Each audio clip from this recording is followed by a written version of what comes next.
Bagaimana kita memastikan calon tenaga kesehatan siap di dunia praktik? Semua dimulai dari perencanaan kurikulum yang matang. Mari kita bahas 10 langkah merencanakan kurikulum. Kita mulai dengan identifikasi kebutuhan. Perlu dicari tahu kompetensi apa saja yang dibutuhkan oleh calon tenaga medis dan kesehatan. Cara ini bisa dilakukan melalui konsultasi dengan ahli atau studi kasus di lapangan. Setelah kebutuhan jelas, tetapkan hasil pembelajaran. Di bidang kedokteran dan kesehatan, hasil pembelajaran yang diharapkan harus jelas untuk memastikan dokter dan tenaga kesehatan siap praktek. Konten harus relevan dengan pelayanan kesehatan. Sesungguhnya bisa diorganisir berdasarkan sistem tubuh seperti kardiovaskular atau berbasis kasus klinis untuk lebih otentik. Susun konten agar sesuai dengan tingkat perkembangan mahasiswa, misalnya menggunakan kurikulum spiral yang berulang pada topik yang sama dengan kedalaman berbeda.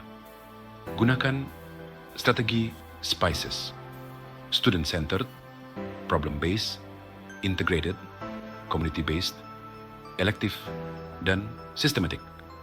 Strategi ini memberikan pendidikan yang berpusat pada mahasiswa dan lebih mendekati situasi klinis nyata.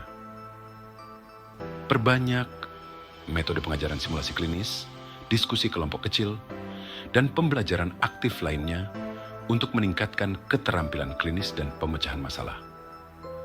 Penilaian di kedokteran perlu beragam, seperti MCQ untuk menilai pengetahuan, Objective Structured Clinical Examination untuk mengukur keterampilan klinis, dan portofolio untuk refleksi.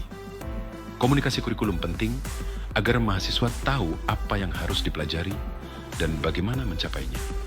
Berikan panduan belajar, peta, kurikulum, dan tujuan belajar yang jelas.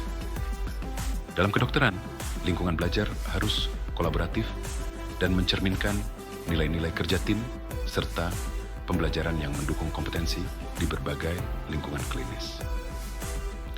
Manajemen kurikulum penting untuk menjaga kualitas pembelajaran terutama di klinis. Dengan sistem data yang baik, kurikulum bisa dipantau dan disesuaikan sesuai perkembangan. Itulah 10 langkah dalam perencanaan kurikulum di pendidikan kedokteran dan profesi kesehatan. Dengan langkah-langkah ini, kita bisa mendidik dokter dan tenaga kesehatan lainnya yang kompeten dan profesional